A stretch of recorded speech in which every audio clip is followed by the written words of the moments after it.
Petty has been an expert witness in dozens of the top environmental class action lawsuits in the U.S. He says he came to Ohio because he believes independent testing is needed. The public can handle negative news. They just want the truth. It's not wrong to tell them we don't know yet. Do you think they're getting the truth here? I don't think they've done enough. I think that they're being told too many positive things given the uncertainties. They haven't necessarily tested for all the things I think we should be testing for, like the dioxins. News 5 investigator Tara Morgan, you've been out there so often. Tara, you spoke with the attorney heading up this class action lawsuit, and they're testing experts. So do they have a threshold for the kinds of chemicals? They are going all out and testing for many of the chemicals that leak from the derailed train that private labs can't test for. Stephen Petty owns engineering and expert services in Florida and was hired by Simmons Hanley Conroy. I realized early on that from the literature, one of the byproducts of burning vinyl chloride is dioxins. So I suggested that the firm sample for those. Attorney Jane Conroy has been meeting with homeowners, renters, and business owners, walking them through how a class action like this works, the types of investigation and evidence collecting they do. She says people are frightened. The fear for their children, for their loved ones.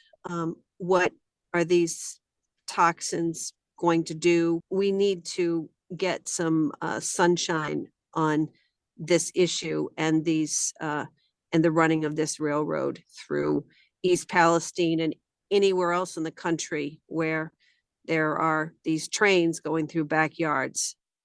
And the independent tester hopes to get in the rail yard next week to get samples from the cars on the test he's doing this week. He expects them back in 10 days. The firm met with East Palestine families Tuesday and plans to meet with more families tonight in Pennsylvania. I'm News 5 investigator Tara Morgan. Yeah, when you step on the sediments or throw a rock or a stick in there, it's obvious something's coming out, and then it comes up and it kind of pops almost. It looks like it pops. And it's got a very, very bright, characteristic rainbow patterning. It's different than what you see with, say, oil. I mean, they all have a rainbow sort of patterning, but it's obviously different than that. And when you do that, you get a really strong odor right away. It's well known that vinyl chloride can burn, and part of the combustion products are dioxins. It's one of the most toxic materials. It was one of the key ingredients in Agent Orange. People in East Palestine, Ohio, report that they've been getting sicker in recent days. It could have something to do with the fact that the water there is filled with poison. And here's the main lesson. You can't find what you don't look for. We started looking for dioxins last week in February. Well, we got initial results back. We got the water results back. We don't even have the soil and air. And we found dioxins. And dioxins essentially are the fentanyl of chemicals. And what is the health risk of dioxins? Well, it's related to Agent Orange, and if you can look it up, I'm not a toxicologist. I've got a lot of experts. We have a great team. Cancer, it's very dangerous to pregnant women, and a whole host of other issues.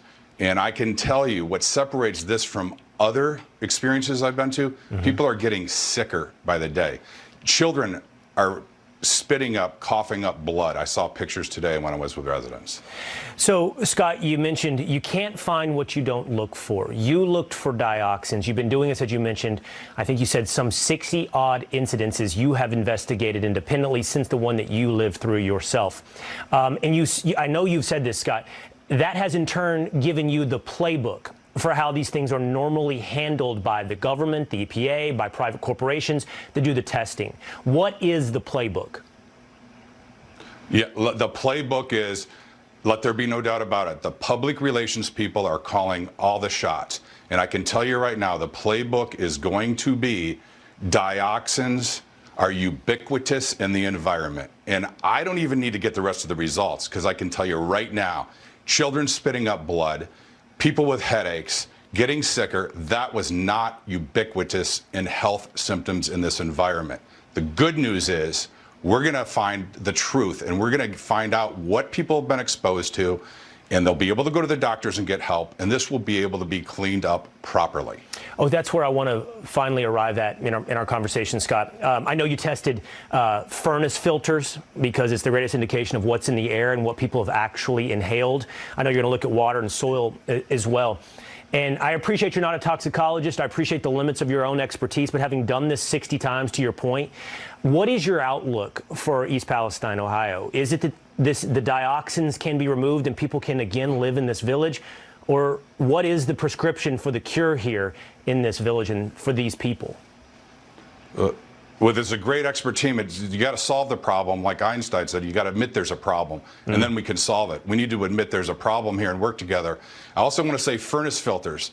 If you want to know what people were breathing in their lungs, the furnace filter is the closest thing to opening up someone's lung. But News Nation's Rich McHugh is still there. And Rich, for these residents, the real toll of this accident may just be beginning.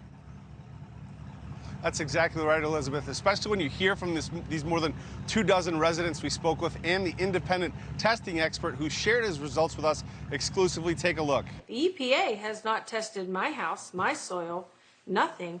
And when they come to my house the other day, they will not test until they're done with the tracks.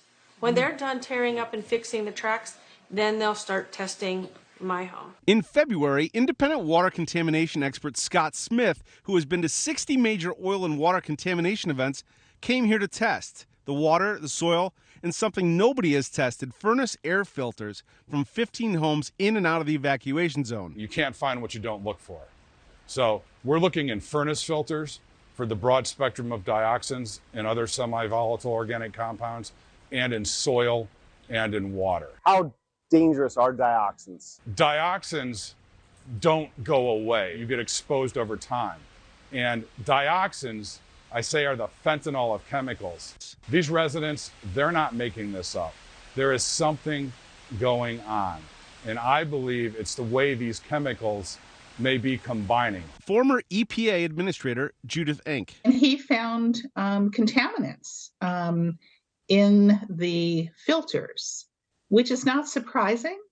And I think his work should encourage the U.S. Environmental Protection Agency now to go and grab some other filters and do similar testing and analysis. 2 days after the burn, residents in the evacuation zone were allowed back into their homes before any testing for dioxins had been done. Do you think the EPA made the right call when they let people in East Palestine go back into their homes 2 days after the controlled burn? Absolutely not. 2 days after the controlled burn, the EPA said it's safe, come on back. Was that the right decision? No. I went to the ER. I had CAT scans, everything. And those doctors, she came in and she said, I'm sorry, we don't know what we're dealing with. News Nation cannot confirm that the symptoms the residents describe are a result of the controlled burn. But what these medical diagnoses mean for these residents and their future, they can only guess. That whole town is a chemical cocktail, and we're all lab rats. You're just looking at some of the ones who have been marked. Now, the EPA says dioxins are ubiquitous in nature. They were here before the derailment and the toxic burn. It's important to note that Smith says he did a controlled group. He tested in an area nearby unaffected by the toxic plume, and the dioxins that he found here, he did not find there.